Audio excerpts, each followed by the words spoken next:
Science ही God है। देखो, जब तक हमें संपूर्ण आध्यात्मिक ज्ञान नहीं होगा तब तक हम यही मानेंगे कि भगवान नाम की कोई चीज नहीं है। मैं बताना चाहूँ, आज के जो मानव ने ना एक डमी गॉड खड़ा कर दिया है। आज के टाइम पे दो तरीके के भगवान इस समाज के अंदर लाके खड़े कर दिए गए हैं। दर्शकों, कहा जाता है कि जब से सृष्टि की उत्पत्ति हुई और मानव जीवन अस्तित्व में आया, मानवता को जैसे जैसे सही और गलत की पहचान हुई तो उनके जहन में एक सवाल आया कि इतनी बड़ी सृष्टि की उत्पत्ति कैसे हुई, इसके पीछे का क्या कारण है, इतनी बड़ी सृष्टि को किसने बनाया होगा। दोस्तों, ये अपने आप में एक बहुत बड़ा सवाल बना हुआ है। अनादिकाल से ही यह प्रश्न चर्चा का विषय बना हुआ है। दोस्तों, जहाँ पर एक तरफ हमारे धर्मगुरु, सभी धर्मों के पादरी, मौलवी, पंडित, और दूसरी ओर साइंस या जो वैज्ञानिक है, उन सब ने इस सवाल पर क्वेश्चन मार्क खड़ा कर दिया है। दर्शकों, हमारा पहला सवाल रहेगा साइंस को मानने वाले लोगों से। हमारे साथ ये कुछ लोग मौजूद है। नमस्कार सर, क्या नाम है आपका? भरत कुमार। सर, आप कहाँ से आए? मैं तिरुचिरापल्ली से। सर, आज का जो हमारा सवाल है, जो मुद्दा है, एक ऐसा अनसुलझा रहस्य बना हुआ है अपने आप में कि भगवान अस्तित्व में है या नहीं, भगवान नाम की कोई चीज है या नहीं, इसके बारे में आपका क्या कहना है? सर्टेनली गॉड का कोई अस्तित्व नहीं है। ये आप किस आधार पर कह सकते हैं? दी साइंस ही गॉड है। आपका कहना है कि साइंस ही गॉड है। क्या साइंस भगवान है? यस। देखो, हजारों साल से साइंस और धर्म का युद्ध चल रहा है और हजारों साल पहले साइंटिस्ट लोगों ने बताया था कि ये जो अर्थ है ये गोल है और धर्म गुरु बोल रहे थे ये चपटी है। नाउ सी, लेटर ऑन वो साइंटिस्ट को धर्म गुरु ने मार दिया, गैलीलियो। तो साइंस हमेशा सच बोला है, प्रैक्टिकल दिखाया है, और जो भी है, गॉड अगर होता तो गॉड का अस्तित्व दिखता। साइंस तो सब जगह दिख रहा है। आप जो माइक बोल रहे हो ये साइंस है, जो आपका लाइट चल रहा है, कैमरा चल रहा है, वो साइंस की देन है, गॉड की देन का है। गॉड अगर होता तो ये आपको दे देता। गॉड क्यों नहीं आया आपको ये देने? सर, हमारे समाज में बहुत धर्मों के लोग हैं, जैसे हिंदू धर्म के लोग हैं, मुस्लिम धर्म के लोग हैं, अन्य धर्मों के लोग हैं, वो भगवान में आस्था रखते हैं। उनका मानना है कि भगवान है, वो जो भक्ति साधना करते हैं उनको लाभ भी होता है। ये सारा अंधभक्ति है। ये भगवान के नाम पे सारा पाखंड है। बच्चा कोई बीमार होता है तो भगवान के पास नहीं लेके जाता, डॉक्टर के पास लेके जाता है। चलिए सर, आपको दोबारा से मौका दिया जाएगा। सर, इसके बारे में आपका क्या कहना है? आप कहाँ विज्ञान और आध्यात्मिक को मतलब तवज्जो देते, कहाँ भगवान के बारे में बात करते? आप जो कुछ होता है वो मानव बनाता है, सब कुछ मानव निर्मित है। आप आध्यात्मिक को क्यों जोड़ते हैं? अभी देख लो आप, साइंस, टेक्नोलॉजी, स्पेस, अंतरिक्ष के मामले में देखो, जो कुछ भी उपलब्धि हासिल की वो किसने, मानव ने की या भगवान ने करवाई? अगर भगवान करवाते तो हजारों साल से इतने मतलब मुश्किल से जो मानव गुजरता था, भूखमरी के कारण मानव मर जाता था, बीमारियों के कारण मर जाता था, महामारियों के कारण मर जाता था, कोई सुविधा ही नहीं थी। बहुत ही अच्छा जवाब दिया सर ने। सर, आपका क्या कहना है इस बारे में? सर, साइंस की बदौलत ही आज मैं देख पा रहा हूँ। जब मेरी आंखें खराब हुई थी तब मेरे मम्मी पापा ने सारे देवी देवताओं को याद कर लिया था, सब कुछ कर लिया था, पर मेरी आंखें ठीक नहीं हुई। साइंस की मदद से मैंने जब ये चश्मा बनाया तब मैं देख सका। देखिए, सर ने बहुत ही अच्छा जवाब दिया है कि जो कुछ भी है साइंस है। आज हम अपने सुबह से लेके शाम तक अपने जीवन में जो भी वस्तुएं प्रयोग करते हैं वो साइंस की देन है। सर, क्या नाम है आपका? दास का नाम हरिदास है और मैं जामनगर से आया हूँ, जामनगर गुजरात से। सर, इन्होंने जो भगवान के अस्तित्व लेके ये सवाल खड़ा कर दिया है कि भगवान है ही नहीं, और आप लोगों का मानना है कि भगवान है, भगवान सब कुछ कर सकता है। क्या कहना चाहेंगे आप इस बारे में? देखो, जब तक हमें संपूर्ण आध्यात्मिक ज्ञान नहीं होगा तब तक हम यही मानेंगे कि भगवान नाम की कोई चीज नहीं है। और रही बात साइंस वालों को मानने की, तो साइंस अपनी जगह ठीक है। हम ये नहीं कहते कि साइंस कुछ भी नहीं है, इसने हमें कुछ नहीं दिया है। पर आप एक बात सोच लो कि साइंस की जो तरक्की हुई है, जो साइंस ने प्रगति की है, साइंस का जन्म ही आध्यात्मिक साइंस से हुआ है। हम आध्यात्मिकता जो है, आध्यात्मिक विज्ञान जो है, उसके अंदर से ही ये भौतिक विज्ञान निकला है, जिसको आप साइंस बोलते हो। तो आध्यात्मिकता के कारण हम बता सकते हैं, कह सकते हैं कि भगवान है और भगवान की मौजूदगी है। भगवान ने जो ज्ञान दिया है मानव को, और उस ज्ञान के आधार से ही ये साइंस इतनी तरक्की कर पाई है। आइए अब जानते हैं विज्ञान के विषय में संत रामपाल जी महाराज के आध्यात्मिक विचार। तो सबसे पहले मालिक ने हमारे को शिक्षा देनी पड़ी, और इस शिक्षा के बिना हम भगवान को पहचान नहीं सके थे। उनको मालूम था कि ये खूब बिगड़ेंगे, शिक्षा होते ही ये खूब हवा में उड़ेंगे, वैज्ञानिक पाक के बना के परमात्मा गॉड गिवन मटेरियल पर अनुसंधान करके ये भगवान से दूर करने लगे, आप भी होने लगे। कहीं भगवान नहीं है, एक विश्व नियम है, एक एलिमेंट खोज लिया है, उससे सब कुछ बनता है। वो एलिमेंट किसने बनाया? इन वैज्ञानिकों ने बना दिया। परमात्मा के मटेरियल के ऊपर बकवाद करते हैं। अगर 2 वर्ष वर्षा ना हुआ ना, ये वैज्ञानिक भी इनके सारे इंस्ट्रूमेंट अड़क पड़े जड़े, जंग लाग जाए इनके अंदर। भगवान के रहम को भुला दिया।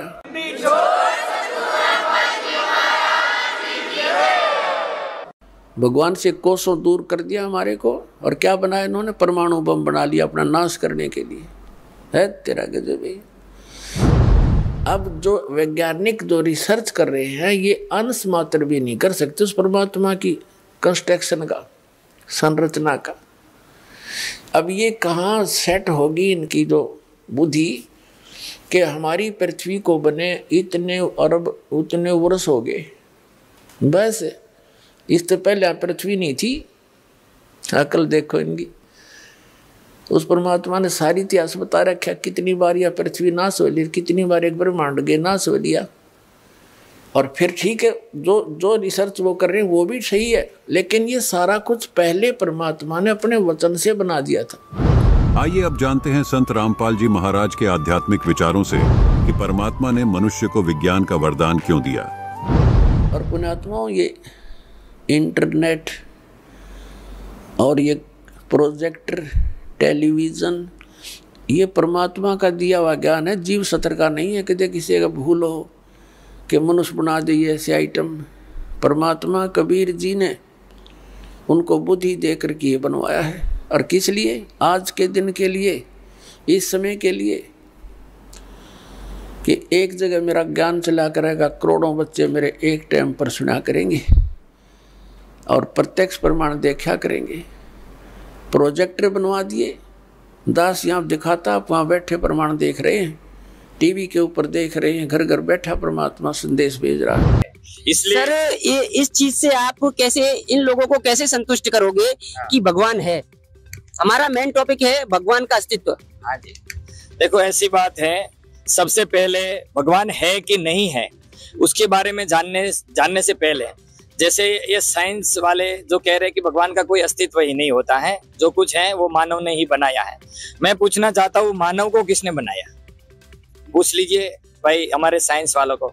आज तक रहस्य खुजा हुआ है कि मानव को किसने बनाया। साइंस कभी मानव बना पाया क्या? पूछिए इनसे। दर्शकों, जैसे कि भाई साहब ने जवाब दिया कि भगवान का अस्तित्व किस प्रकार से है, और उन्होंने एक और सवाल खड़ा कर दिया है साइंस के मानने वालों के लिए। उनका कहना है कि चलो भगवान नहीं है तो इस मनुष्य को किसने बनाया? सर, क्या कहना चाहोगे आप इस बारे में? ये तो देखो, भगवान ने मनुष्य नहीं बनाया, मनुष्य ने ये मनुष्य बनाया। स्त्री पुरुष सहयोग से मनुष्य बनते हैं। दूसरा, अगर भगवान ने मनुष्य बनाया तो इतना कमजोर क्यों बनाया? अगर भगवान ने मनुष्य बनाया होता तो स्ट्रांग बनाता, उसको कुछ बीमारी नहीं होता। भगवान कमजोर है और कमजोर मनुष्य बना दिया, ऐसा कहेंगे क्या हम लोग? तो अगर भगवान स्ट्रांग है, भगवान अगर ताकतवर है, तो मनुष्य भी उसके जैसा बनना चाहिए था। इसलिए भगवान ने मनुष्य को नहीं बनाया। मनुष्य ने अपनी काबिलियत से, सही प्रयोग, स्त्री और पुरुष के सहयोग से ये मनुष्य बने। सर, इन भाई साहब ने बहुत ही अच्छा जवाब दिया है। उनका कहना है कि मनुष्य की उत्पत्ति स्त्री और पुरुष के संयोग से होती है। आप कह रहे हो कि भगवान ने इंसान को बनाया है, क्या है सच्चाई क्या है? देखो ऐसी बात है, ये मनुष्य की उत्पत्ति के बारे में जो क्रिया होती है वो भी परमात्मा की शक्ति ही करती है। इनको ज्ञान नहीं होने के कारण ये साइंस के ऊपर रहते हैं। अगर स्त्री पुरुष के संयोग से ही इंसान की उत्पत्ति होती रहती तो ऐसे कितने भी स्त्री पुरुष है जिनके कोई संतान आज तक नहीं है ना। तो सर देखो, जनता सबूत मांगती है। जो भी दर्शक आज आपको देख रहे हैं सब पढ़े लिखे हैं। अगर स्त्री पुरुष के सहयोग के बिना इंसान को बनाना मुमकिन होता तो फिर ये क्रिया प्रयोग में क्यों लाई गई? देखो, परमात्मा जो है उन्होंने ये सारी सृष्टि रची है और परमात्मा ही इसको बढ़ाता है, आगे बढ़ाता है। तो परमात्मा ने जो रचना कर रखी है उसमें कोई मीन मेक नहीं होता, तो उसका एक निमित्त है मानव।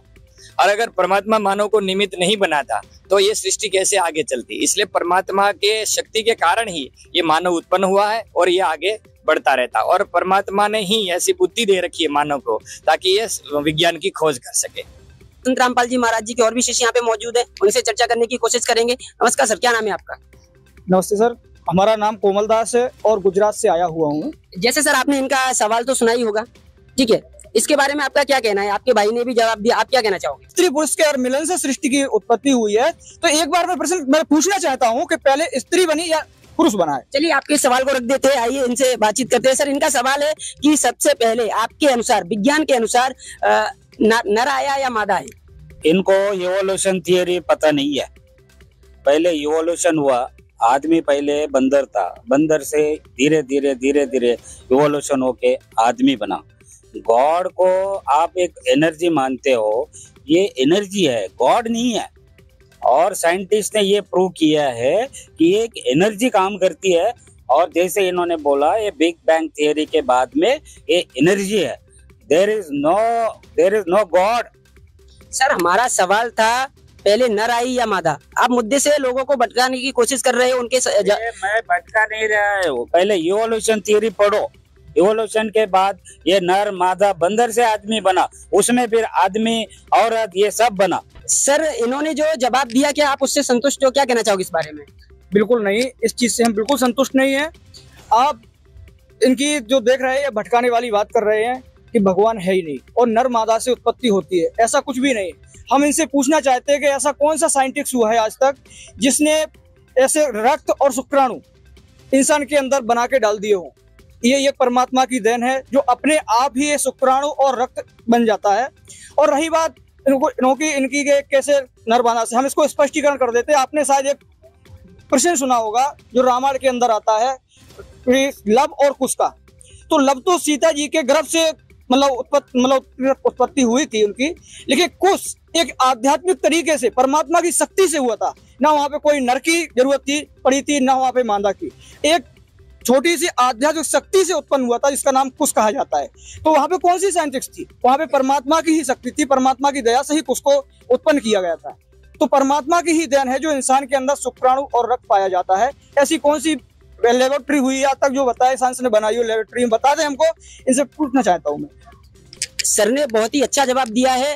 दर्शकों, आप सभी किसी न किसी धर्म से ताल्लुक रखते हैं और आप सभी को पता है कि पहले ये चीज प्रचलन में थी, या यदि कोई साधु संत फकीर महात्मा या ऋषि मुनि किसी को आशीर्वाद दे देते थे या उनको बोल देते थे कि आपको पुत्र की प्राप्ति होगी, तो ये वास्तव में होता था। दर्शकों, अभी हमने सुने संत रामपाल जी महाराज के एक अनुयायी के विचार, जिन्होंने साइंस के मानने वालों से एक महत्वपूर्ण प्रश्न किया। उन्होंने पूछा, आज तक ऐसा कौन सा वैज्ञानिक हुआ है जिसने सिर्फ सूक्ष्म प्रक्रिया से शुक्राणु और खून को मनुष्य के शरीर में डालकर उसे जीवन दे दिया हो? यह एक विचारणीय प्रश्न है, क्योंकि विज्ञान अभी तक मानव जीवन को पूरी तरह से समझ पाने में असमर्थ है।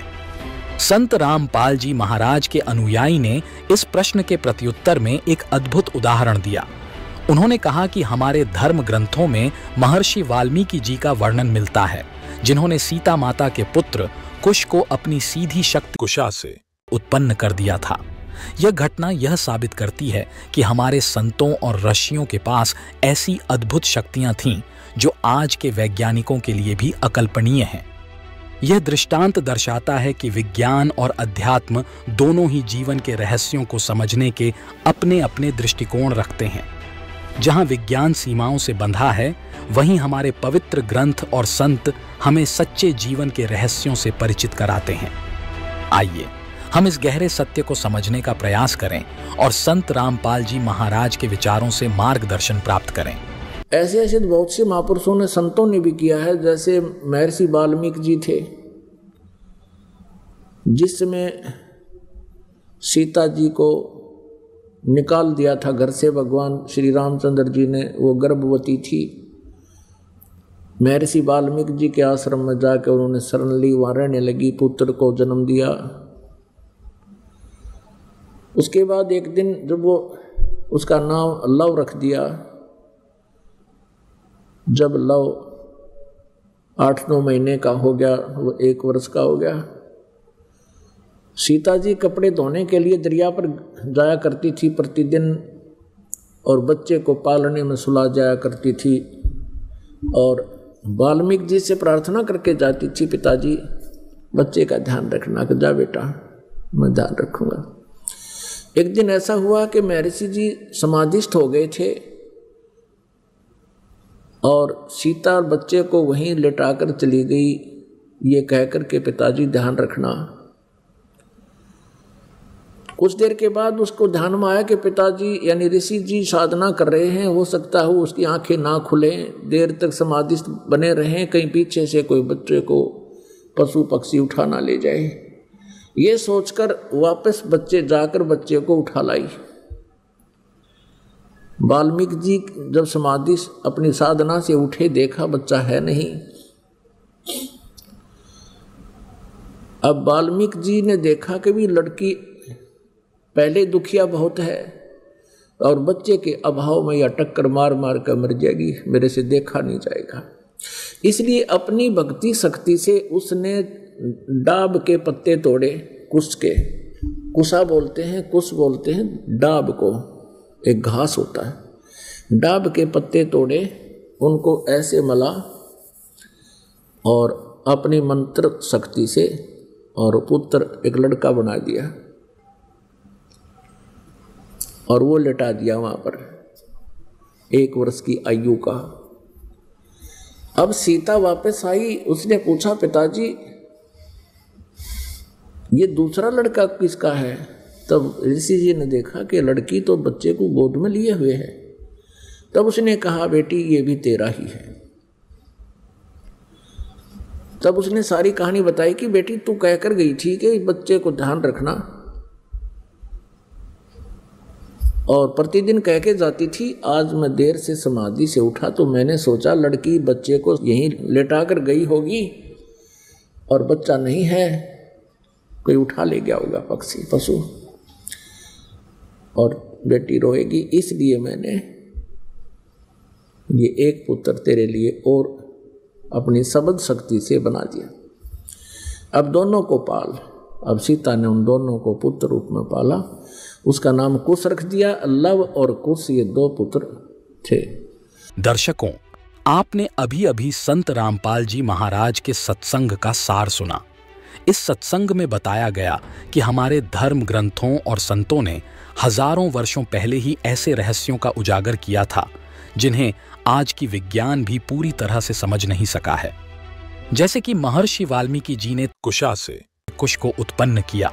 यह घटना दर्शाती है कि अध्यात्म की शक्तियां असीमित हैं, जो किसी भी वैज्ञानिक प्रक्रिया से परे हैं। संत रामपाल जी महाराज के सत्संग का यह उद्देश्य है कि हम इन गूढ़ आध्यात्मिक तथ्यों को समझें और अपने जीवन को सत्य मार्ग पर ले जाने का प्रयास करें। विज्ञान भले ही अपनी जगह पर महत्वपूर्ण है, लेकिन सच्चा ज्ञान और आत्मा की शांति केवल अध्यात्म और पवित्र शास्त्रों के अध्ययन से ही प्राप्त हो सकती है। संत रामपाल जी महाराज ने हमें सिखाया कि परमात्मा की ओर जाने का रास्ता भक्ति और सत्संग से होकर गुजरता है। अब समय आ गया है कि हम इस सच्चे ज्ञान को आत्मसात करें और संत रामपाल जी महाराज द्वारा दिखाए गए सत्य मार्ग पर चलकर अपने जीवन को सार्थक बनाएं। चलिए अब हम डिबेट में आगे बढ़ते हैं और जानते हैं कि साइंस के मानने वालों के इस पर क्या विचार हैं। साइंस को मानने वाले लोग हैं, इस पर इनका क्या विचार है, इनसे बातचीत करते हैं। नमस्कार सर, उन्होंने बहुत ही अच्छा जवाब दिया है, क्या कहना चाहोगे इस बारे में? अब बात आई, अब साइंस की बात आई तो मैं आपको ये बताता हूँ कि ये अपनी इस साइंस टेक्नोलॉजी के पहले इनके आध्यात्मिक में किसी ने मतलब पुत्र या पुत्री प्राप्ति के पहले कभी ज्ञात किया कि पुत्री पैदा होने वाली कि पुत्र पैदा होने वाली। लेकिन अभी हमारी साइंस मेडिसिन साइंस में अभी मतलब 7वें सप्ताह में कह देते हैं कि भाई ये नर एक मादा है, भ्रूण की मतलब जांच कर लेते हैं और पुख्ता मतलब सबूत दे देते हैं और 100% सही होता है। पहले जिनके बच्चे नहीं होते थे, इनके आध्यात्मिक क्या बच्चे पैदा कर सकते थे? आज टेस्ट ट्यूब बेबी, IVF, कितने सारे स्रोतों से मतलब उत्पत्ति हो जाती है, मानवों में होती है, अन्य प्राणियों में होती है, और कितने सबूत चाहिए इस हमारे साइंस के मामले में? इनसे ही प्रश्न पूछिए ना आप। आई सर। और देखो इनको रामायण का उदाहरण देते हैं और कुछ का जैसे किसी ऋषि मुनि ने उसको पैदा किया बोलते हैं। मैं ये बोलते हैं आज भी ऋषि मुनि है, वो क्यों नहीं बच्चे पैदा करते? उनको नहीं ताकत दिया गॉड? क्यों ताकत नहीं दिया? और रामायण किसने 5000 साल पहले 10,000 पहले की कहानी वो अभी बताते हैं और अभी भी वो ऋषि मुनि वो फॉलो करते हैं। तो आज के ऋषि मुनियों को ये ताकत क्यों नहीं दी गॉड ने? बहुत ही अच्छा सवाल है सर का। उनका कहना है कि आज भी समाज में बहुत सारे धर्मगुरु हैं, भगवान की भक्ति करने वाले हैं। सर आप भी भगवान की भक्ति करते हो, आप ये इस प्रकार से बच्चे उत्पन्न क्यों नहीं कर सकते? सर ने जो सवाल किया है ना, उसी के ऊपर मैं बोलना चाहता हूँ कि जैसे इन्होंने बोला कि टेक्नोलॉजी के हिसाब से कि हमारी साइंस हमको बता देती है गर्भ के अंदर बच्ची है या बच्चा है। इनकी जो साइंस है उससे पहले, आज से 2500 साल पहले, 3000 साल पहले चले जाइए, हमारे यहाँ पे ऋषि मुनि हुए हैं। उन्होंने बताया कि रामायण के ऊपर मैं उदाहरण देता हूँ कि राजा दशरथ थे। इनकी टेक्नोलॉजी तो चलो ठीक है, गर्भ के अंदर जब बच्चा आता है तब उसका लिंग परीक्षण करती है कि ये लड़का है या लड़की है। लेकिन आपने कहानी भी वो रामायण के अंदर भी प्रकरण है कि जब दशरथ जी को पुत्र प्राप्ति नहीं हुई थी, उससे पहले उन्होंने यज्ञ हवन करवाया था और जो खीर दी गई थी उनको, के फल दिए गए थे, उसके हिसाब से उनको पहले ही बोल दिया गया था कि आपको पुत्र रत्न की प्राप्ति होगी। तो उससे जब ना तो उनके पेट में गर्भ था उनकी रानियों के, ना कुछ भी, तो भी उन्होंने पहले ही बता दिया था कि आपको पुत्र रत्न की प्राप्ति होगी।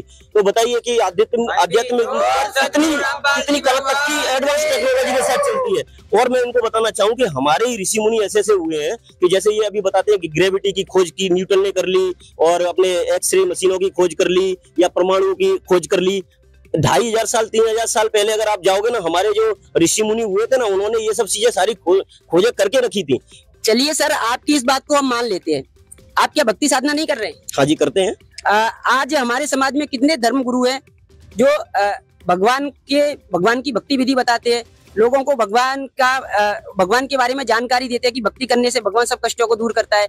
जिस प्रकार से आपने बताया कि पहले के जो ऋषि मुनि थे वो ये करने में सक्षम थे, आप लोग क्यों नहीं कर पा रहे? आज के ऋषि मुनि इस चीज को क्यों नहीं कर पा रहे? हमारा ये सवाल है। हाँ जी, मैं वही बताना चाह रहा हूँ। आज के जैसे ये जो लोग सवाल कर रहे हैं ना, साइंस वाले, आज के टाइम पे जो ऋषि मुनि है ना, उनका क्या चीज है कि वो पहले जो ऋषि मुनि हुए थे वो पुण्य के अधिकारी थे। मैं बताना चाहूँ, आज के जो मानव ने ना एक डमी गॉड खड़ा कर दिया है। आज के टाइम पे 2 तरीके के भगवान इस समाज के अंदर लाके खड़े कर दिए गए हैं। एक वो भगवान जिसने हम सभी जीव जंतुओं की उत्पत्ति की है, यहाँ तक कि मानव की भी, और एक वो भगवान जिसको हमने बना के मंदिर में बिठा दिया है। समझे आप? ये सारे के सारे जो भी साइंस से रिलेटेड है या इनके अन्य जो धर्मगुरु हैं, वो डमी गॉड को फॉलो कर रहे हैं। डमी गॉड मतलब जो कुछ कर नहीं सकता। एक मूर्ति, पत्थर की मूर्ति क्या कर सकती है? कुछ नहीं कर सकती। जबकि उसी से रिलेटेड उनकी जो परमात्मा है उसकी साधना करके कई ऋषि मुनि जिन्होंने अपने शरीर तक गला दिए, उन्होंने ऐसी ऐसी सिद्धियां प्राप्त कर ली कि पानी के ऊपर चल जाए, हवा में उड़ जाए, एक दूसरी से ये यहाँ से शरीर इतना अपना 100 फुट का शरीर कर ले, हजारों लाखों वर्ष तक उनकी आयु हो जाए। ये सारी की सारी आध्यात्मिक शक्ति है जो साइंस से बहुत आगे है। इन्होंने सृष्टि की बताई कि भाई ये सब पहले अपने आप बन गए, नर मादा से स्टार्ट होता है। ऐसा नहीं है, भगवान की दी हुई शक्ति से ये सारी की सारी चीजें कंट्रोल हो रही हैं। आप अनुमान लगा लीजिए कि एक पृथ्वी है, बराबर ना, अर्थ है, जो लाखों करोड़ों साल से ये भी मानते हैं कि करोड़ों अरबों साल से ये बनी हुई है, आज तक अपनी दूरी पे घूम रही है, उसी स्पीड में घूम रही है, उसी तरीके से दिन रात 24 घंटे के हो रहे हैं। उसकी ना स्पीड कम होती है, ना वो अपने ब्रह्मांड में इधर उधर कहीं भटकती है, उसी चक्र में चल रही है। उसी के हिसाब से मौसम परिवर्तन होते हैं और हम सबको ऑक्सीजन भी मिलती है, पेड़ पौधों को, सबको, जीव जंतु की उत्पत्ति सही हो रही है। सारी क्रम परमात्मा ने तय करके रखे हैं, उसी आयु में हो रहे हैं।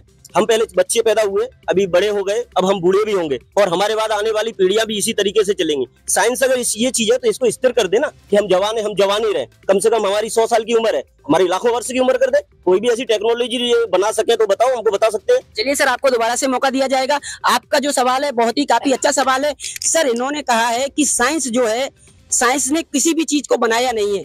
जो चीज अस्तित्व में पहले से थी, जिसको भगवान ने बनाया हुआ है, साइंस उसी पे रिसर्च कर सकता है। साइंस का अपना खुद का कुछ भी अस्तित्व नहीं है। क्या है साइंस का अस्तित्व, क्या कहना चाहेंगे आप? अभी जो आध्यात्म के मामले में और भगवान के मामले में इतना जो सटीक दावा कर रहे हैं ना, इनसे मैं मतलब ये रामपाल जी महाराज जी के अनुयायियों से मैं ये पूछना चाहता हूँ, और जरा ध्यान से सुनिएगा कि जो मानव ने जो बनाया ना, वो तो भगवान की क्यों आप तुलना कर रहे हैं? पहले जमाने में किसी को बिच्छू या सांप ने डंक मार दिया, डस लिया है, तो ये लोग क्या करते थे? आध्यात्म के मामले में किसी झाड़ फूक वाले के पास जाते थे और किसी और ओझा बाबू के पास में जाते थे, जितने में तो उसकी मृत्यु हो जाती है। आज मृत्यु होती है क्या? हमारे मेडिकल साइंस में देख लीजिए आप, मेडिसिन साइंस में ऑन द स्पॉट जब भी पहुंच जाता डॉक्टर के पास तो उसकी जान बच जाती है। क्या पहले लोगों की मौतें होती थी, उसका जिम्मेवार कौन? भगवान है क्या? अभी जो नहीं बचते हमारे? नहीं सर, हमारा जो सवाल है वो है भगवान का अस्तित्व। आप समझो, उन्होंने कहा है कि विज्ञान उस चीज पर रिसर्च करता है जो अस्तित्व में पहले से है, जो भगवान ने पहले से बनाया हुआ है। हमारा ये सवाल है कि विज्ञान ने क्या बनाया है, विज्ञान का खुद का क्या अस्तित्व है, बताइए सर। देखो, जो पहले से जो भी चीज पड़ा है वो इन्होंने मान लिया कि ये गॉड ने बनाया। आपके हिसाब से किसने बनाया? ये तो वैसे ही नेचुरल है। ये तो बिग बैंग थियरी के बाद में जो धमाका हुआ, जो यूनिवर्स में बिग बैंग थियरी साइंटिस्ट लोगों ने प्रूव की, गॉड के अस्तित्व को खोजने के लिए तो कुछ नहीं पाया, और वो बिग बैंग थियरी में पता चला ये तो नेचुरल चीजें है, ये पड़ी हुई है, बनाई हुई नहीं है, ना तो इंसान ने किया ना भगवान ने किया, ये वैसे ही है। दर्शकों, अभी हमने सुना कि विज्ञान को मानने वाले भगवान की शक्ति और कुश की उत्पत्ति जैसी घटनाओं को मानने से इनकार करते हैं। उनके अनुसार मनुष्य की उत्पत्ति बिग बैंग के बाद हुई और वह बंदरों से विकसित हुआ। परंतु संत रामपाल जी महाराज के अनुयायियों ने बताया कि परमात्मा असीम शक्तियों से युक्त है और अपने भक्तों के कष्ट दूर कर सकता है। इस प्रकार विज्ञान का महत्व अपनी जगह है, लेकिन परमात्मा की शक्ति सर्वोपरि है। संत रामपाल जी महाराज कहते हैं, यदि विज्ञान ही सब कुछ है तो परमात्मा ने कलयुग से पहले क्यों नहीं दिया? यह परमात्मा की दया ही है कि आज हमें यह तकनीक प्राप्त है। जो कुछ भी आज आप ये जिसको वैज्ञानिक तरक्की मान रहे हो, ये गॉड कबीर गिवन है आपके लिए। आइए अब हम डिबेट में आगे बढ़े और जाने कि संत रामपाल जी महाराज इस विषय पर क्या बताते हैं। जैसे आज टीवी चैनल बनवाए, परमात्मा ने दिया है ये नॉलेज। आपके जो बुद्धिमान व्यक्ति हैं, भगत हैं, उनका तो यह बात समझ में पक्की आ जाएगी कि ये जो भी आज इंटरनेट सिस्टम, यूट्यूब आदि बनाया है और ये इलेक्ट्रॉनिक सिस्टम बनाया है, ये परमात्मा ने दी है बुद्धि। अब जैसे ये अध्यात्म मार्ग का ज्ञान आज तक किसी ऋषि महर्षि से बड़े बड़े विद्वान जो दीक्षा करते किसी के पास नहीं था, और यो ज्ञान इस दास को दे दिया और ऐसा सुलझा कर धर दिया। आम व्यक्ति समझ सकता है। आपके लिए कितनी सुविधा होगी ना। आप ये गीता पढ़ते पढ़ते कितने दिन हो गए थे, और इस गीता को फर्स्ट क्लास की बुक बना दिया परमात्मा के ज्ञान ने। पहली कक्षा की किताब से दिखा हमने, ना पाठ दिखाई देता। तो इस दास ने अपनी अकल और अपनी बुद्धि का खूब पता है, जिसी मेरे में बुद्धि थी। मुश्किल से पास होया करते, पढ़ा करते जब, और 6 बार पढ़ा करते जब कि एक लेसन याद होया करता। आज उस परमात्मा ने अकल दी, बुद्धि दी, और ये सब सदग्रंथ खोल कर दरवा दिए। तो गॉड गिवन माइंड है ये, ना कि जीव का। और ठीक इसी प्रकार ये जो कुछ भी आज आप ये जिसको वैज्ञानिक तरक्की मान रहे हो, ये गॉड कबीर गिवन है आपके लिए। अपनी प्यारी आत्माओं को अपनी महिमा और अपनी जानकारी, अपनी पहचान बताने के लिए कि ताकि ये मुझे समझ तो पीछा छुटवावें। ये विज्ञान कति काम नहीं आवेगी किससे कभी। और दूसरी कृपा की दाता ने विज्ञान दी, डॉक्टरों को बुद्धि दी, अच्छी दवाइयाँ खोज ली। आप पहले हम देखा करते हमारे पूर्वज और हम भी जब छोटे छोटे थे, इतनी औषधि थी नहीं। सिर में दर्द हो जाता, कपड़ा बांध के 3 दिन पड़े रहा करते, काम भी ना कर सके थे। और अब लेकर टेबलेट 10 मिनट में अपना काम करो। तो आज अगर वही स्थिति होती, शरीर में कष्ट हो जाता, तो भक्ति भी नहीं कर सकते आप। तो आज ऐसी मेडिसिन जो दी है ये परमात्मा गॉड गिवन है, कबीर साहब ने दी है। और एक टेबलेट ली और अपना भजन करो और काम करो। दर्शकों, जैसा कि आपने सुना, संत रामपाल जी महाराज ने बताया कि आज जो हमें विज्ञान और टेक्नोलॉजी प्राप्त है, यह सब परमात्मा कबीर साहिब की दया से ही संभव हुआ है।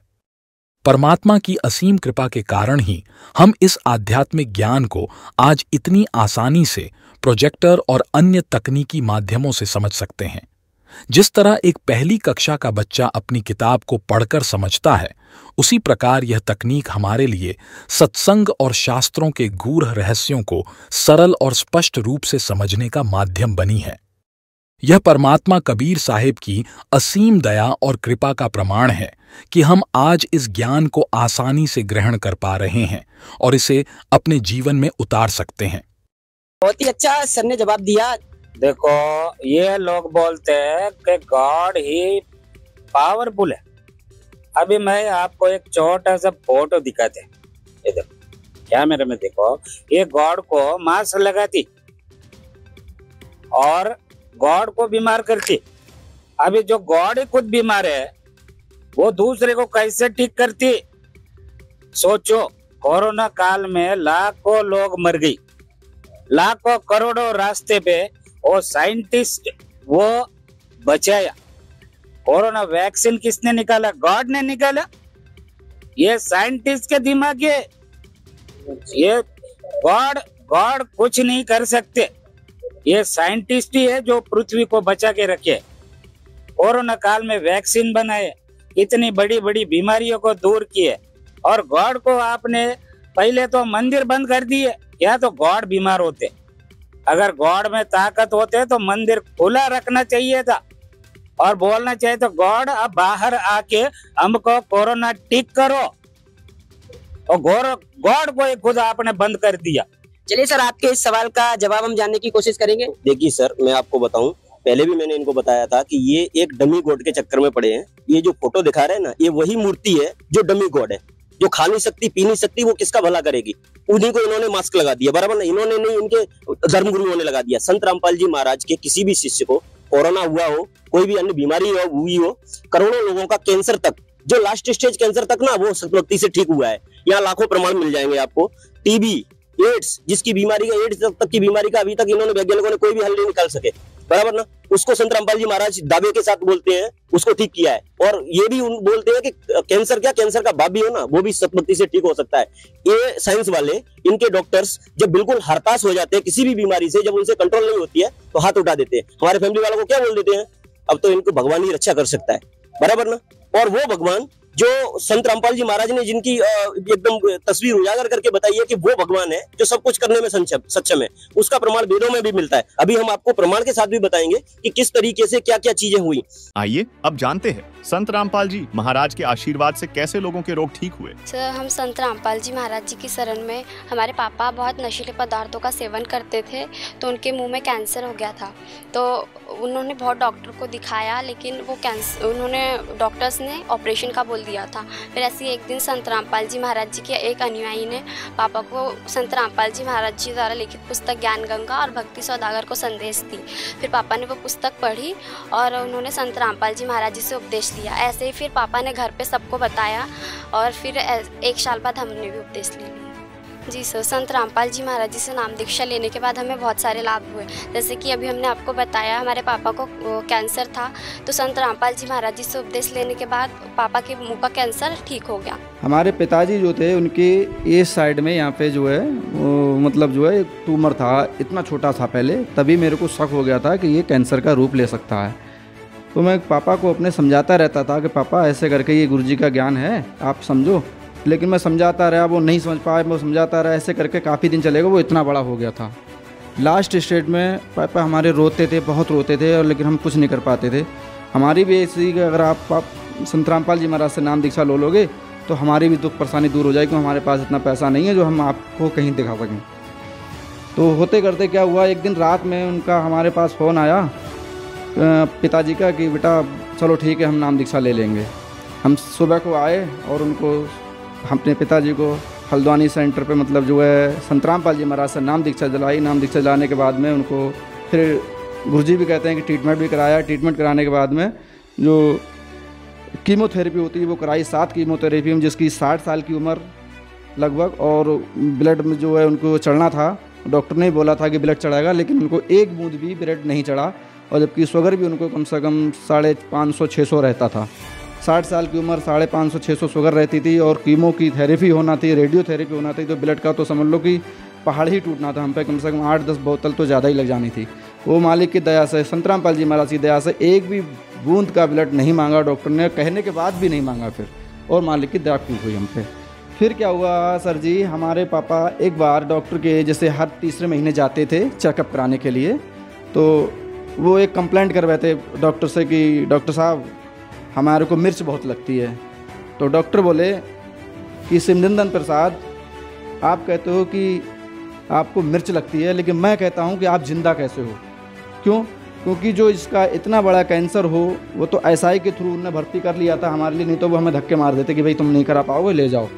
वो इतना बिल्कुल प्लेन हो गया, और संत रामपाल जी महाराज की दया से बिल्कुल ठीक हो गए, अच्छे हो गए पूरी तरह से। के पास में गई तो डॉक्टर ने टेस्ट किए, और फिर उसके बाद उन्होंने बताया, मेरा ऑपरेशन हुआ कि आप, और वो टाटा, मुंबई का जो टाटा इंस्टीट्यूट है, वहाँ के लैब में मेरे रिपोर्ट भेजे, वो सैंपल, तो उन्होंने बताया कि आपका जो पेट में जो गांठें निकली है वो कैंसर की, यानी 100% मेरा कैंसर था। कौन कौन से डॉक्टर को आपने दिखाया? पहले जो जीनित हॉस्पिटल है नागपुर में, वहाँ डॉक्टर ठाकुर है और डॉक्टर ठाकरे है, उन्होंने ऑपरेशन का डिसीजन लिया, और मेरा ऑपरेशन हो गया, और ऑपरेशन में मुझे कोई दिक्कत नहीं हुई। बिल्कुल, वहाँ पर जो डॉक्टर आते थे सवेरे देखने के लिए, तो बोलते थे ये पेशेंट सबसे ज़्यादा उम्र का है, लेकिन सबसे अच्छा रिस्पांस यही पेशेंट दे रहा है।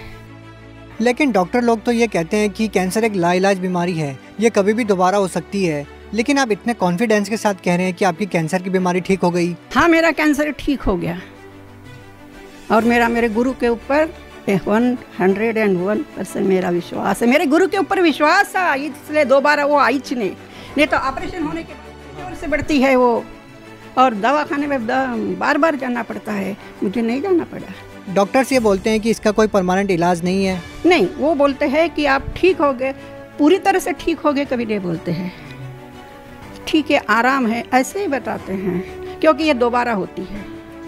कई मैंने देखे ऐसे पेशेंट के जिनको दोबारा हो गया, चले गए। लेकिन संत रामपाल जी महाराज जी के अनुयायी तो ये दावा करते हैं कि उनका सालों पुराना कैंसर ठीक हो गया और दोबारा कभी होता नहीं है। हाँ, क्योंकि मेरा उदाहरण है ना, 6.5 साल हो गए, नहीं तो 2-3 साल में तो चले जाते लोग। मुझे कोई तकलीफ नहीं हुई, बिल्कुल मुझे दवाखाने में दौड़ना नहीं पड़ा कि रात बेरात चलो पेशेंट को लेके जाएंगे, कुछ भी नहीं हुआ, क्योंकि मुझे मेरा गुरु के ऊपर विश्वास है। मेरे पाँव में तकलीफ होती थी, तो मैं रात को बहुत तड़पती थी, वो भी मेरे पाँव अच्छे हो गए हैं, कोई परेशानी नहीं, बिल्कुल परेशानी नहीं हमें। तो हमारी पत्नी को कैंसर हुआ था, और उसका हमने इलाज डॉक्टर से करवाया। एक डॉक्टर ने रेफ़र किया बरेली केशलता हॉस्पिटल में, वहाँ डॉक्टर ने बोला कि इनका ऑपरेशन होगा, 10 दिन भर्ती रहने के लिए बताया। तो मैं फिर वहाँ से उनको छोड़ करके फिर मैं सीधे उसी डॉक्टर के पास गया जिसने वहाँ भेजा था बरेली में, मुझे बदायूं के डॉक्टर थे। तो उनसे मैंने परामर्श किया कि ऐसा डॉक्टर बताइए जो बीमारी को सही कर सके और ठीक इलाज हो पाए।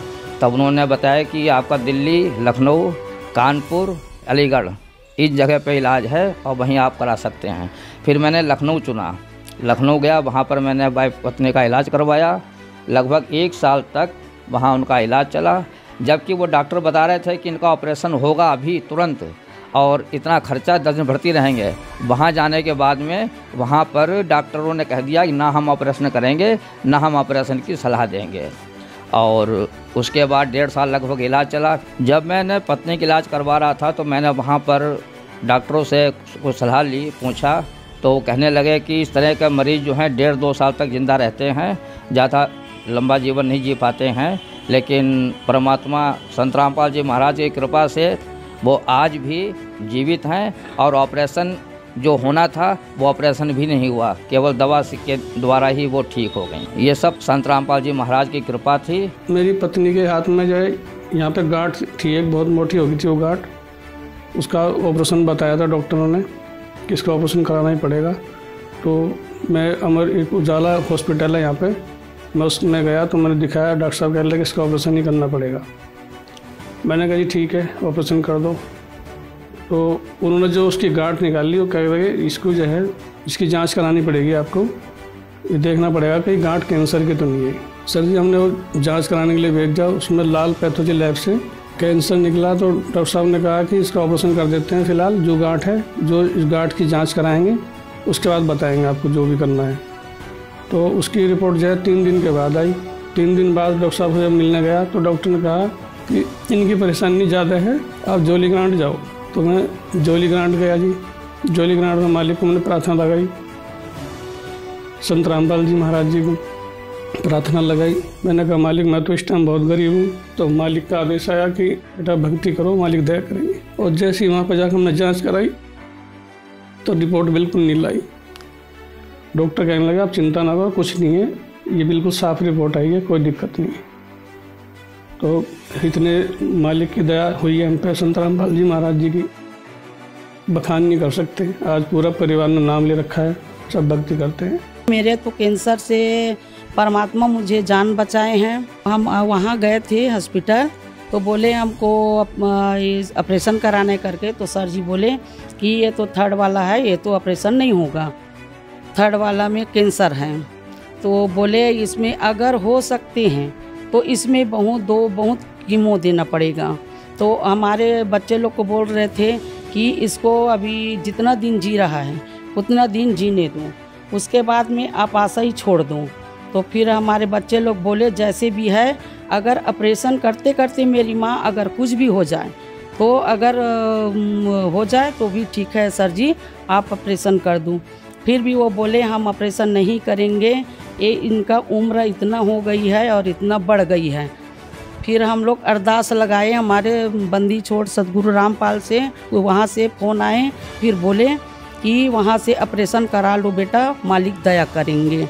तो फिर हमारे बच्चे लोग गए, फिर वहाँ बोले जैसे उनका दिमाग कैसे हो गया डॉक्टर को हमको नहीं मालूम, फिर बोले चलो ऑपरेशन करेंगे। ऑपरेशन करने के बाद में सर जी ऑपरेशन जैसे हुआ वो दवाई लिखे थे, हम दवाई भी बिल्कुल नहीं खाए, 1 रुपया का दवाई नहीं खाए सर जी। हमारे रामपाल गुरुजी महाराज हमको ठीक कर दिए। फिर उनका रिपोर्ट आए, 15 दिन के बाद में रिपोर्ट आने के बाद में बोले ये कैसे चमत्कार हो गया भाई, परमात्मा कहाँ से कैसे चमत्कार हो गया, आपका कैंसर नहीं है करके वैसे बोल दिए। बंदी छोड़ सदगुरु रामपाल जी महाराज से हम ठीक हैं। ये कैंसर के गांठ है जो ऑपरेशन करके मैं निकलवाई हूँ। भगवान मुर्दे को जिंदा कर सकता है? जी बिल्कुल, भगवान ये प्रमाण है, तो हमारे में प्रमाण है कि भगवान योगी जो रोगी है वो मर गया हो या मृत्यु के समीप पहुंच गया हो, उसको रोग को ठीक करके 100 शरद ऋतुओं तक जीवन कोई सटीक प्रमाण? हाँ जी देखो भाभी बताते हैं। देखिए मैं प्रमाण बताता हूँ कि भगवान उम्र कैसे बढ़ाता है। ये ऋग्वेद है, मंडल नंबर 9 और 10 दोनों महर्षि दयानंद सरस्वती द्वारा कृत है। इसके ऋग्वेद मंडल नंबर 10 सूक्त 161 के मंत्र 2 में ये प्रमाण है। ये मंत्र का हिंदी अर्थ है, यदि रोगी मतलब मनुष्य जो रोग हो, जीवन नष्ट शक्ति वाला हो गया हो, यदि अथवा सीमा से परे चला गया हो मतलब मर गया हो, यदि मृत्यु के समीप पहुंच गया हो, तो भी उस रोगी को मैं, यहाँ पे मूल संस्कृत में कहीं भी वेद का प्रकरण नहीं है, ये वेद है परमात्मा की महिमा का है। इसमें वेद ये इन्होंने अपनी मर्जी से लगाया है महर्षि दयानंद की अज्ञानता से। इसमें उस रोगी को मैं परमात्मा कष्टप्रद रोग से पंजे से छुड़वा लाता हूँ और 100 शरद ऋतुओं तक मतलब 100 वर्षों तक उसको बलयुक्त करता हूँ। क्लियर प्रमाण है हमारे ऋग्वेद में कि परमात्मा वो शक्ति है जो मरे हुए को जिंदा कर देता है और उसको 100 साल तक नया जीवन दान दे सकता है। और सर आपने इस पवित्र पुस्तक से ये तो बता दिया, हम दर्शकों को कैसे समझाएंगे कि भगवान मरे हुए व्यक्ति को जिंदा कर सकता है? हमको कोई उदाहरण दो। देखिए मैं वही बता रहा हूँ, एक अभी जो बात चल रही थी, एक इस संसार में एक भगवान वो है जिसको भगवान जिसने लोगों ने बना दिया है भगवान नया, और एक भगवान वो है जिसने भगवान ने लोगों को बनाया है। ये वो वेदों में वो भगवान है जिसने सारी सृष्टि को रचा है, और ये जो मंदिर में अभी दिखा रहे थे मास्क लगाया हुआ, ये वो भगवान नहीं है जो वेदों में लिखा है। दर्शकों, महर्षि दयानंद की सोच थी कि परमात्मा साधक के पाप नाश नहीं कर सकता। उसी सोच को आगे बढ़ाते हुए उनके शिष्यों ने ऋग्वेद मंडल 10 सूक्त 161 मंत्र 2 में अनुवाद करते समय वैद्य लिख दिया, जिससे पढ़ने वाला यह सोचेगा कि वैद्य के विषय में यहाँ लिखा है, न कि परमात्मा के विषय में। जबकि वेद मेडिसिन की बुक नहीं बल्कि परमात्मा की महिमा की पुस्तक है और ऋग्वेद मंडल 10 सूक्त 161 मंत्र 2 की मूल संस्कृत में कहीं भी वैद्य शब्द नहीं है। अब इस मंत्र में तो इन्होंने वैद्य लिख दिया, लेकिन ऋग्वेद मंडल 9 सूक्त 80 मंत्र 2 में अनुवाद करते समय सही अनुवाद किया कि हे परमात्मा, आप उपासकों की आयु के बढ़ाने वाले हैं। आइए अब जानते हैं कि जगत गुरु तत्वदर्शी संत रामपाल जी महाराज इस विषय पर क्या समझाते हैं। अब देखिएगा ऋग्वेद भाषा भाष्य द्वितीय भाग, ये किसने अनुवाद किया है, कहाँ से छपा है। प्रकाशक हैं पंडिता राकेश रानी, प्रधान कार्यालय वेद मंदिर, महात्मा वेद भिक्षु सेवा आश्रम, लेखराम नगर अब्राहिमपुर, पोस्ट ऑफिस मुखमेलपुर, दिल्ली। दूरभाष इतने दान संस्थान, ठीक है, दिल्ली से। इसके अंदर इस ऋग्वेद मंडल नंबर 10 सूक्त नंबर 161 का और दूसरा मंत्र है। ऋग्वेद मंडल नंबर 10 सूक्त 161, ये देखिएगा, ये 161वां सूक्त है और इसका मंत्र नंबर 2 है।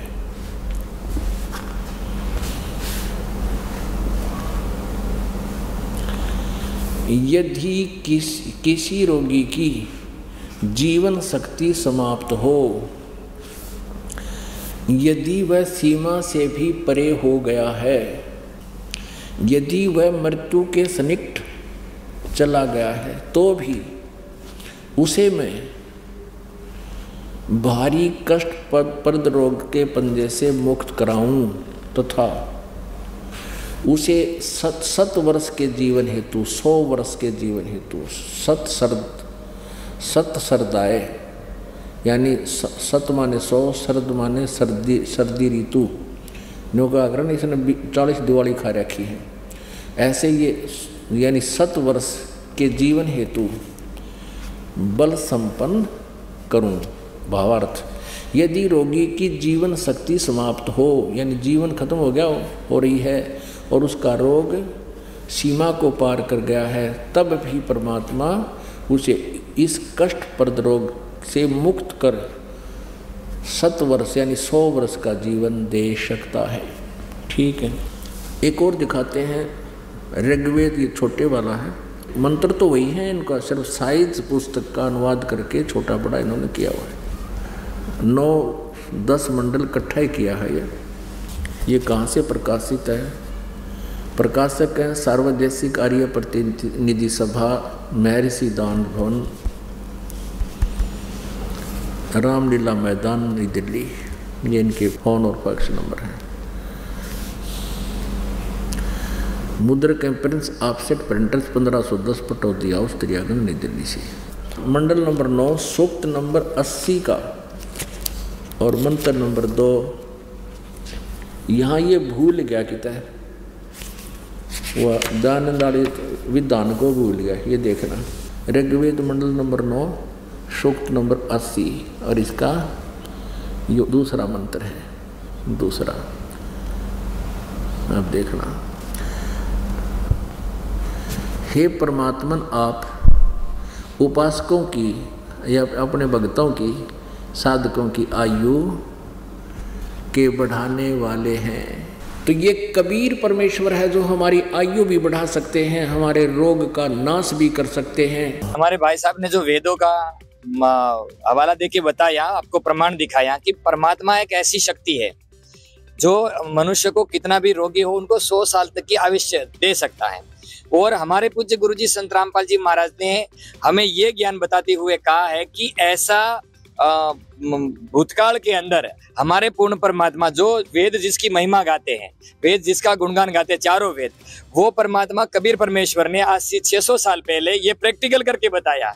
कबीर परमेश्वर के जो कबीर सागर है उसके अंदर लिखा है, परमात्मा कबीर जी ने कमाल नाम के एक बहते हुए मुर्दों को जिसकी आयुष खत्म हो गई थी, उनके परिवार ने उसको बहा दिया था। उस कबीर परमात्मा ने कमाल नाम के व्यक्ति को ऐसे ही जिंदा कर दिया था।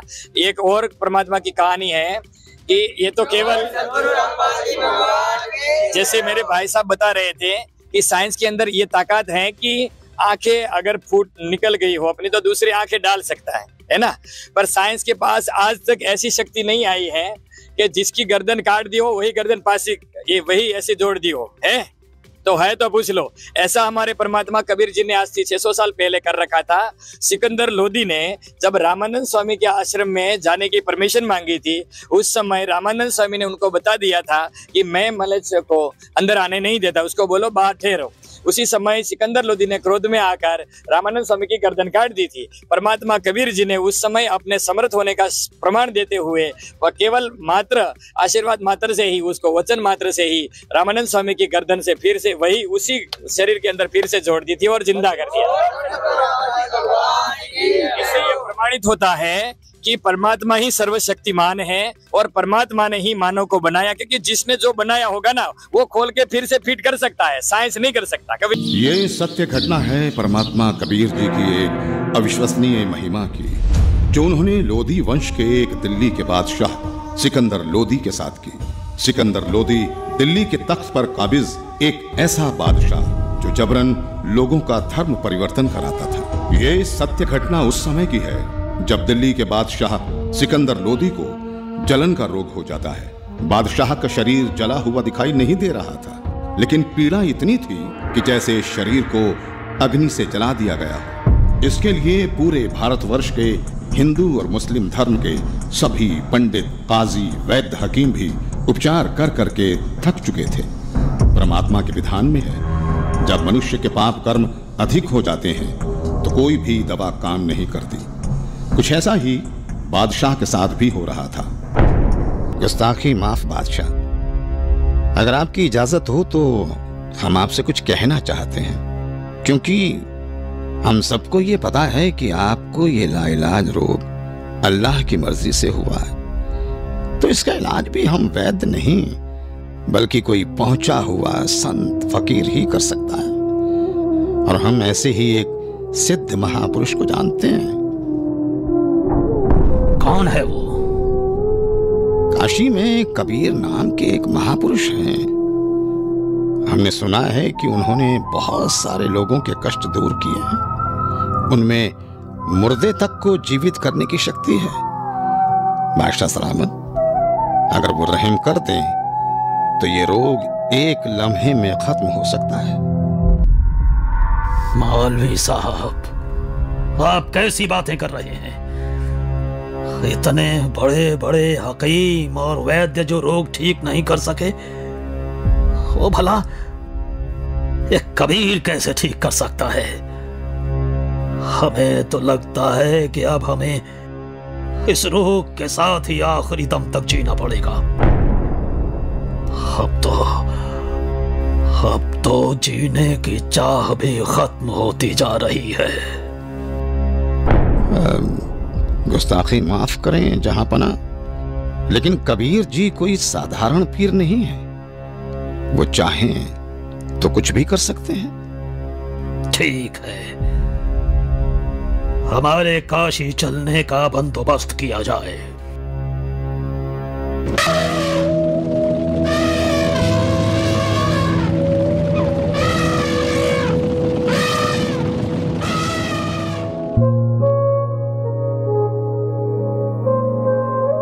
हे भक्त, क्या कबीर जी आ चुके हैं? अभी नहीं आए हैं राजन, आने ही वाले हैं। इस समय वो अवश्य आते हैं। कोई बात नहीं वीरदेव, चलो अंदर आश्रम में बैठकर कुछ देर इंतजार कर लेते हैं। जी बादशाह सलामत। भगत जी, एक बार आप स्वामी रामानंद जी से आज्ञा लेकर आइए कि दिल्ली के बादशाह सिकंदर लोधी आए हैं, आपके दर्शन करना चाहते हैं और कबीर जी से मिलना चाहते हैं। कबीर जी आए तब तक यहाँ आश्रम में कुछ देर आपके पास बैठना चाहते हैं।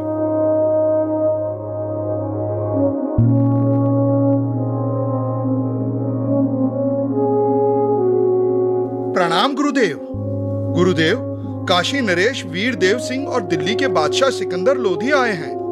उनको कबीर जी से मिलना है। उनके आने तक वो आश्रम में बैठकर इंतजार करना चाहते हैं। क्या कहा? सिकंदर लोधी? जी गुरुदेव। उन मांस खाने वाले पापी मुस्लिम मलिच्छों के लिए यहाँ आश्रम में कोई जगह नहीं। कह दो उसे कि बाहर ही इंतजार करे।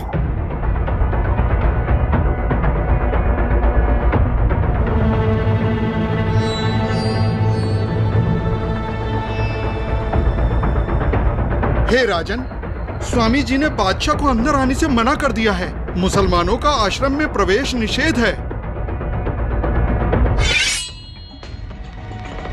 हम मलेच्छ हैं तो कौड़ी का ऋषि अगर हमें ऐसा कह सकता है, दिल्ली के बादशाह को ऐसा कह सकता है, तो आम मुसलमानों को तो न जाने क्या क्या कहता होगा। माफ करें, पर आप अंदर नहीं जा सकते। बादशाह शांत हो जाइए, रुक जाइए। हटो यहां से।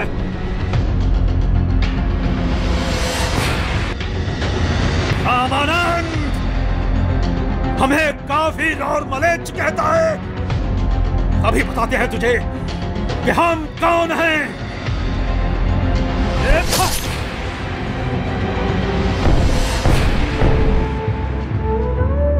हे कबीर प्रभु, ये क्या किया आपने? अनर्थ हो गया बादशाह, सलामत अनर्थ हो गया।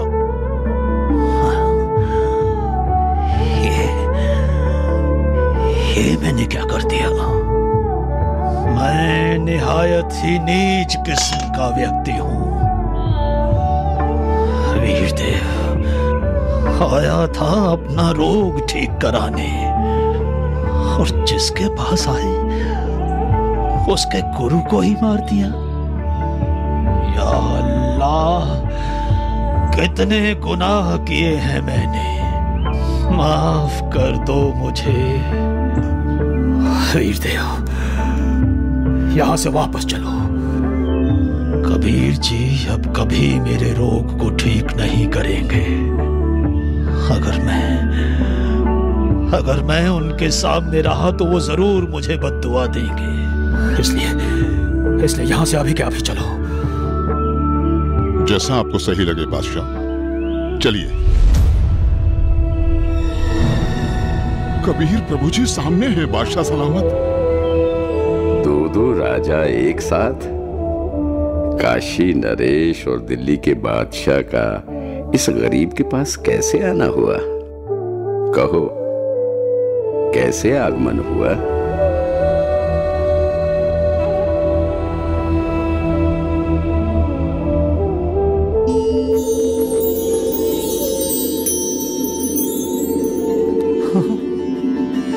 मेरी जलन,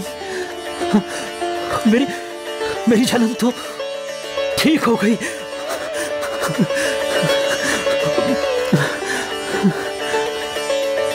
हे अल्लाह की ज़ात,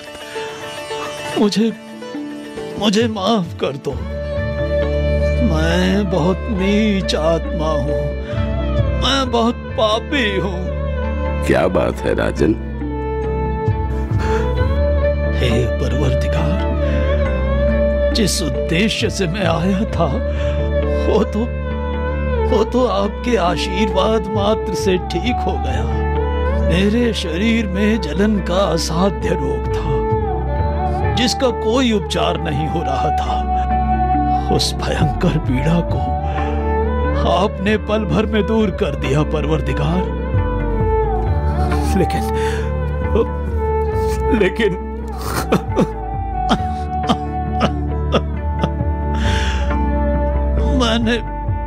मैंने एक जुल्म कर दिया। मुझे माफ कर दो परवरदिगार, मुझे माफ कर दो। आप इतने दुख से भरे हुए और डरे हुए क्यों हैं? भगवान, हमें माफ कर दो, माफ कर दो मुझे। ठीक है, मैंने माफ किया। नहीं परवरदिगार, आप मुझे माफ नहीं करेंगे। राजन, आप व्यर्थ में व्याकुल ना हो। मैंने आपको माफ कर दिया। बताओ क्या हुआ? मुझसे एक निहायत ही बड़ा अपराध हो गया है। अगर आप उस अपराध को सुनेंगे तो आप मुझसे खफा होकर मुझे बद्दुआ देंगे और मैं फिर से वैसा ही हो जाऊंगा जैसा यहाँ आया था। इसलिए मैं खौफजदा हूँ। आखिर ऐसा क्या हुआ है बादशाह? रामानंद जी ने काफी तीखे अल्फाज बोले और मेरे पर पहले से ही बादशाह होने का नशा हावी था। मुझे गुस्सा आ गया और मुझसे उनकी हत्या करने का अपराध हो गया। मालिक, आप तो खुद ही अल्लाह की जात हो, सबके जहन की बात जानते हो। बादशाह, सच तो ये है कि कोई किसी को नहीं मारता। स्वामी जी की मौत आज होनी थी और आपके हाथों से ही होनी थी। ये पहले से ही निश्चित था। कोई बात नहीं, मन को दुखी मत करो। जो होना निश्चित था हो गया। लेकिन अब ऐसे मत जाना, स्वामी रामानंद जी का अंतिम संस्कार करवाकर ही वापस जाना, नहीं तो प्रजा आपको बहुत बुरा भला कहेगी।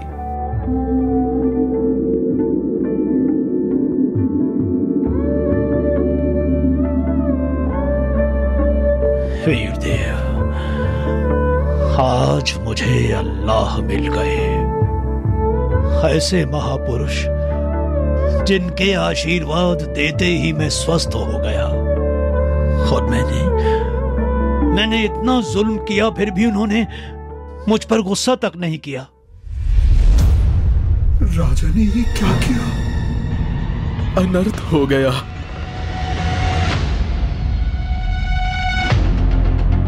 कबीर जी आ गए, कबीर जी आ गए, कबीर जी आ गए, कबीर जी आ गए।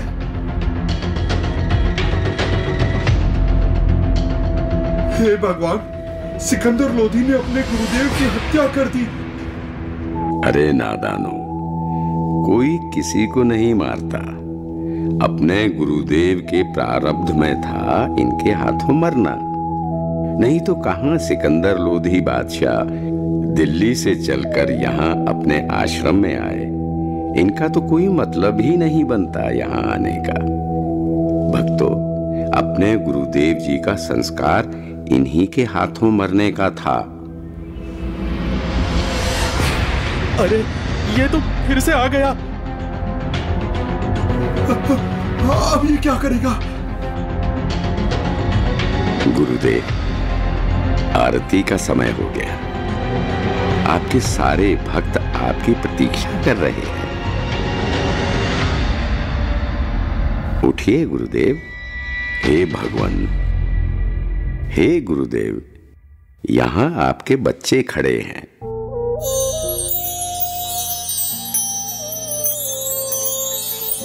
भगवान, बंदी छोड़ कबीर साहेब की जय हो। बंदी छोड़ कबीर साहेब की जय हो। हे कबीर देव जी, ये मेरे शरीर के आधे हिस्से से खून और आधे हिस्से से दूध कैसे निकला? क्या राज है इसके पीछे? गुरुदेव, आप तो परम ज्ञानी हो, आपको तो सब पता है।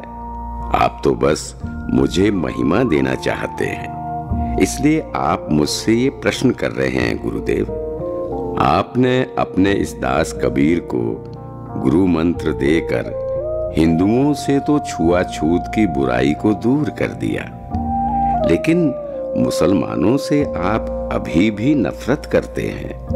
गुरुदेव, कोई भी जाति, धर्म, मजहब बुरा नहीं होता। लोग बुरे हो सकते हैं, हम उन्हें सही रास्ते पर ले जाने ही आए हैं। हम उनकी बुराई को दूर करेंगे, ना कि उन्हें खुद से दूर करेंगे। आप अभी तक मुसलमानों से नफरत करते हो, आप मुक्ति प्राप्त नहीं कर सकोगे। मैंने तो अपना सारा जीवन ही मुक्ति पाने के मार्ग में लगा रखा है। अब मैं क्या करूं? हे भगवान, मुझ पर दया करो। राजन, मैं तो बहुत ही निकृष्ट इंसान हूं।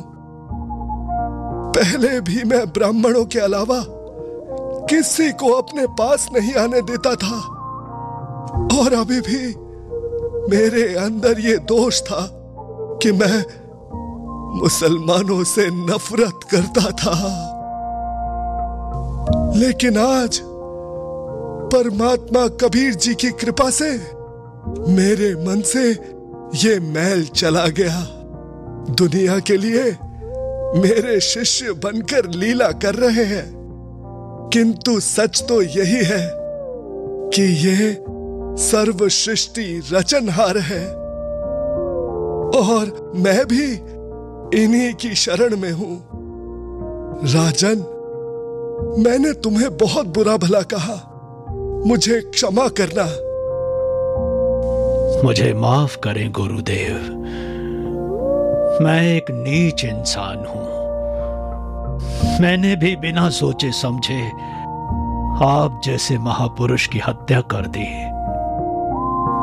हो तो मेरी खुशकिस्मती है कि आज मुझे परमात्मा कबीर देव जी के रूप में खुद अल्लाह ही मिल गए। मेरा भी न जाने कौन से जन्म का पुण्य फल उदय हुआ कि मुझ नीच को आप कबीर प्रभु मिल गए। मैंने तो अपने आप को मनुष्यों में सर्वश्रेष्ठ मान लिया था, लेकिन आपकी लीला से मुझे पता चला कि मैं तो कितना निकृष्ट था। आपने ये लीला मुझे सतमार्ग पर लाने के लिए ही की है।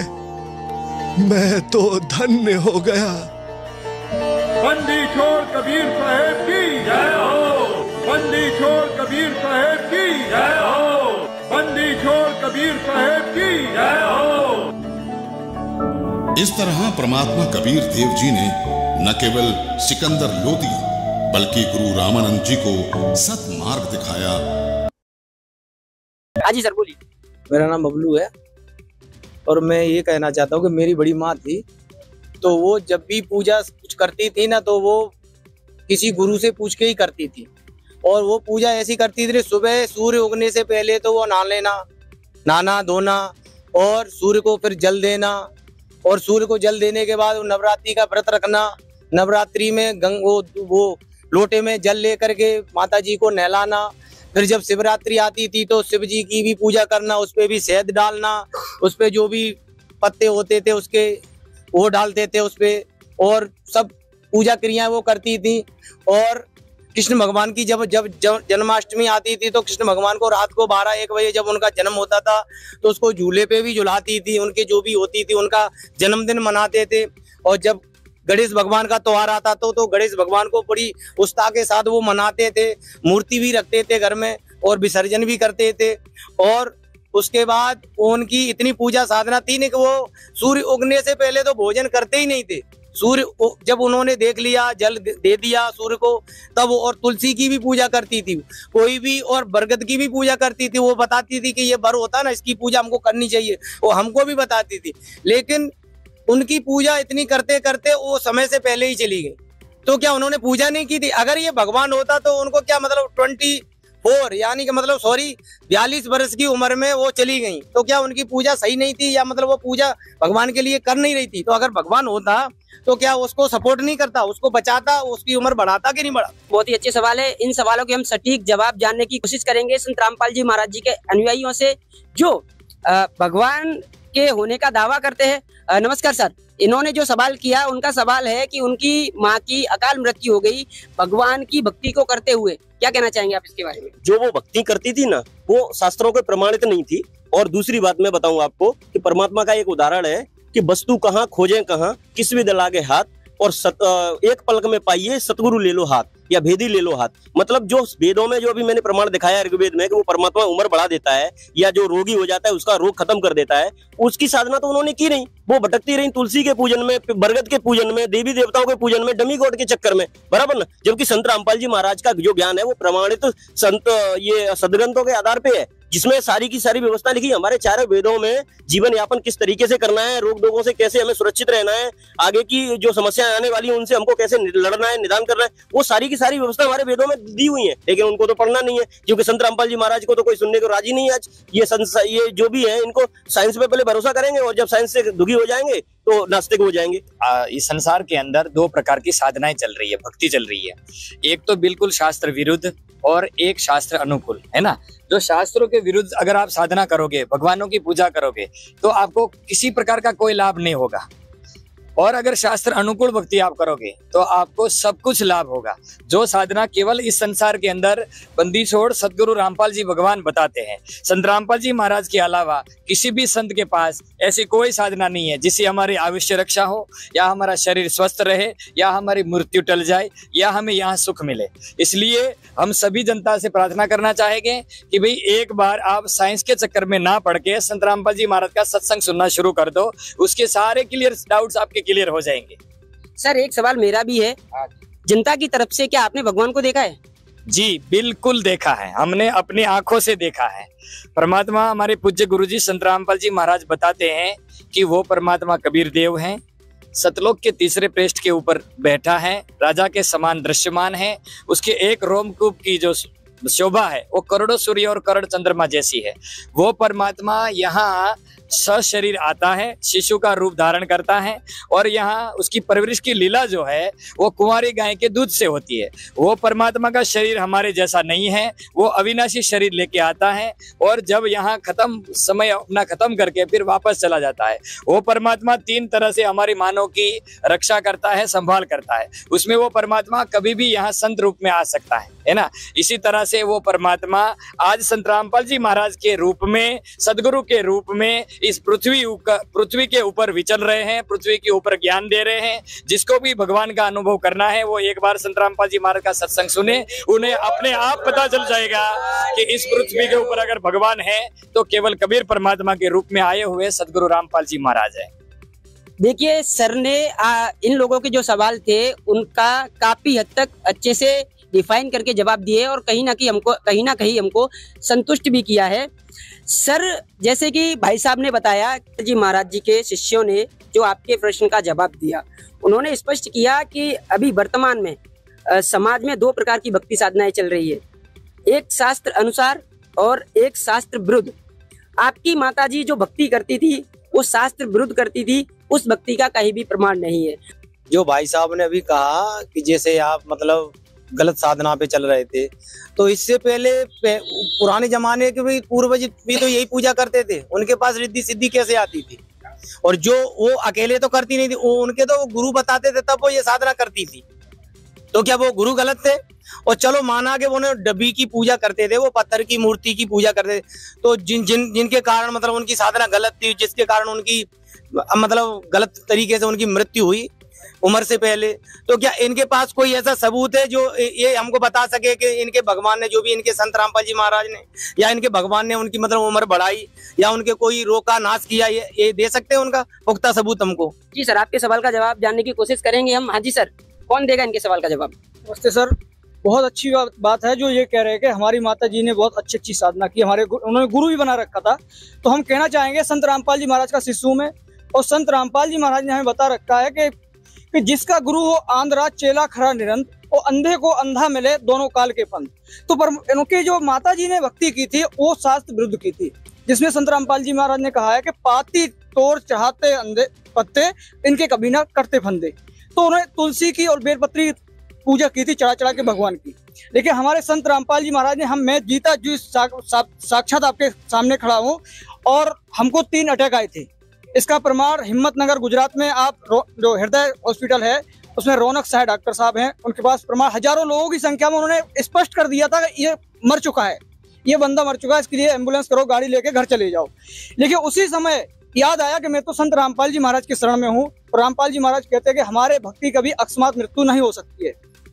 तो हमने संत रामपाल जी महाराज को अपने अंतर आत्मा से दंडवत प्रणाम किया और कहा परमात्मा मैं भक्ति करना चाहता हूँ। तो उसी समय वो डॉक्टर इनकार कर रहे थे कि सर मरा हुआ इंसान कैसे दंडवत प्रणाम कर सकता है? डॉक्टर ने ये प्रूव कर दिया था इसको लेके जाओ ये मर चुका है, लेकिन हम अपने आप में जिंदा थे। हमने परमात्मा को ये विचार किया कि परमात्मा की शरण में हूँ और परमात्मा के भक्त कभी मरते नहीं। संत रामपाल जी महाराज कहते हैं, सत्संगों में बताते हैं हमको कि हमारे भक्त जो होते हैं अकस्मात नहीं मर सकते। उस समय हमने दंडवत प्रणाम किया परमात्मा को अंदर आत्मा से, क्योंकि हम बेड पे थे उस पे। तो उस समय परमात्मा के अंदर से आत्मा आई कि ये तो सतनाम मिला है। परमात्मा संत रामपाल जी महाराज ने हमको बताया कोई भी ऐसी आपत्ति आ जाए, कोई भी संकट आ जाए, तो जो भी आपको मंत्र मिला है जो परमात्मा ने हमको दिया सतनाम परमात्मा ने दिया, मैंने उसका सतनाम का जाप चालू किया। उसी समय हमारे अंदर ऐसी बिजली सी आई कि जैसे कि हमारे अंदर कंपन सा हुआ। तब मैंने डॉक्टर से खुद कहा डॉक्टर साहब हम मरने वाले नहीं है, तकलीफ तो हमको हो सकती है। तो डॉक्टर को जबरदस्ती हमारे लोगों ने ऑपरेशन करवाया। इसका मैं जीते जी जाकर मतलब खड़ा हूँ आपके सामने कि जो डॉक्टर ने बोल दिया था लेके जाओ एम्बुलेंस कर लो, ये इंसान मर गया है।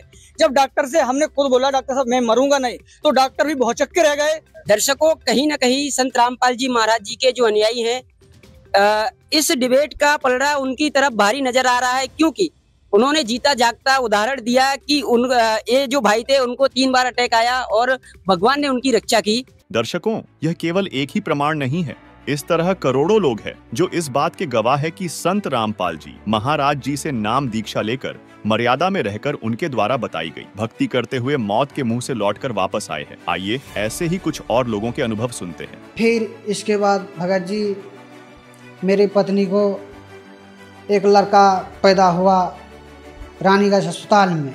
वो मरा हुआ पैदा हुआ था तो डॉक्टर साहब ने उनको जवाब दे दिया था कि ले जाओ ये पेशेंट तो ठीक है, लेकिन बच्चा ये नहीं बचेगा, मर गया ये बच्चा। हम उस टाइम थे हिसार में पेशी पे। हिसार में जब पेशी पे थे तो घर का परिवार का आदमी मेरे को फ़ोन कर दिया कि मेरा नाम से कि ललन जी आपको लड़का हुआ था, वो लड़का मर चुका है। तो मैंने परमात्मा से वहीं अरदास लगाए, चलो जो होने वाला था हो गया, मालिक का दया था, जो हो गया हो गया। फिर हम पेशी से वापिस आ गए, वहीं सोनीपत में रह गए। सोनीपत में रहने के बाद फिर शाम में मेरे को फ़ोन गया कि आपका लड़का जिंदा हो गया है। मैंने बोला ये कैसे चमत्कार हुआ परमात्मा। बंदी छोड़ सतगुरु रामपाल जी महाराज से मन में मैंने बतलाया। तो हमने सोचा चलो मालिक का कृपा है, परमात्मा जगत गुरु तत्वदर्शी संत रामपाल जी महाराज का दया हो गया। आज वो लड़का 5 साल का है। डॉक्टरों ने उन लोगों को जवाब दे दिया था। फिर मेरे पास फ़ोन गया तो मैंने संत रामपाल जी महाराज से प्रार्थना लगाया। फिर बाद में मेरे को फ़ोन गया कि लड़का जिंदा हो गया संत रामपाल जी महाराज की दया से। और संत रामपाल जी महाराज जी के शरण में आने से बाद में फिर मैं घर पे गया। और घर पे गया तो वैसे हमारी लड़की थी 5-6 महीने में नाम लिए। बाद में नामकन वो लड़की वैसे ही घर में खेल रही थी और मैं खेत में गया हुआ था। पीछे से उसकी डेथ हो गई थी और सारा गांव इकट्ठा हो गया। आपने तो सारे देवी देवता को छोड़ दिया और अभी नामकन आप वो बता रहे हो कि वो रामपाल जी के जा रहे हैं, वो भगवान है, ऐसे ऐसे। तो अब ये लड़की मर गई, देवी देवता का आप चले गए न, ऐसे गए न। हमारे को कुछ डाटा भी था। फिर हमने बोला अगर हमारी इस आत्मा की सेवा करनी हमारा लिखा हुआ है और पूर्ण ब्रह्म परमात्मा ने आत्मा को यहीं रखना है तो ये आत्मा कहीं नहीं जाएगी। जहाँ भी है पूर्ण ब्रह्म परमात्मा सारी सृष्टि के रचनार अवतार आए हुए हैं तो इसको जिंदी करेंगे। और आज सारा गांव इकट्ठा हो गया था। फिर मैंने वैसे ही परमात्मा की सेवा करता हूँ मेरे घर पे, वहाँ रखी हुई तस्वीर उसके आगे उस लड़की को लेटाया और परमात्मा के शरणामृत की बूंद जैसे ही मुँह में डाली वो खड़ी होके बाहर चली गई उठ के। दूसरा लाभ ये हुआ सर। तीसरा लाभ ये हुआ कि जैसे छोटा बच्चा था मालिक का दिया हुआ जो को वो कहना मतलब वो बीमार हो गया, उससे नामकन जोधपुर हॉस्पिटल में भर्ती कर दिया गया। उसमें उसको बहुत नामकन खून की कमी आ गई, वो सोजन भी आ गया और फिर के डॉक्टरों ने बोल दिया अगर ये इसको खून दो अन्यथा ये तो मरेगा। और मैंने बोला भाई ये मेरा खून है, देख लो कहीं हो तो, और पीछे संसारिक तो हमको कुछ सामने वाले है नहीं और हमारे को कैसे नामकन पीछे से खून दे सकते हो और हमारे से गोद निकलो। उसने बोला आप 18 दिन से अंदर भर्ती हो और साथ में हो और आप देख के बताया कि आपके अंदर तो खून की खुद की कमी बन चुकी है, आप कैसे दे सकते हो। तो हमने परमात्मा से प्रार्थना लगवाई, फ़ोन पे भक्तों ने जब बताया कि भाई मालिक से प्रार्थना लगा के 2 घंटे थोड़ी देर बाद में आपको वापस जवाब देंगे। फिर थोड़ी देर बाद वापस जवाब दिया, मालिक ने बोला ठीक हो जाएगा बच्चा और आप अंदर चले जाओ। जैसे ही मैं अंदर गया तो मालिक ने ऐसी व्यवस्था कर दी कि वो सारे नामकन डॉक्टर और खड़े थे कंपाउंडर वगैरह, वो सारी खून ब्लेड सारी व्यवस्था करके वहाँ खड़े हो गए। आप बोला आप कहाँ गए थे, ये सारी व्यवस्था तो हो चुकी है, ये तो बंदी छोड़ की कृपा हो सकती है संत रामपाल जी महाराज की। तो उस टाइम पर रात को सोते सोते मेरी मदर को अचानक से मेरे मदर के मुंह में से झाग निकलने लगे और मेरी मदर की पूरी बॉडी स्टिफ हो गई और अचानक से उनकी जो आंखें थी वो भैंगी हो गई और वो अपना होश बिल्कुल उनको होश में ही नहीं थी।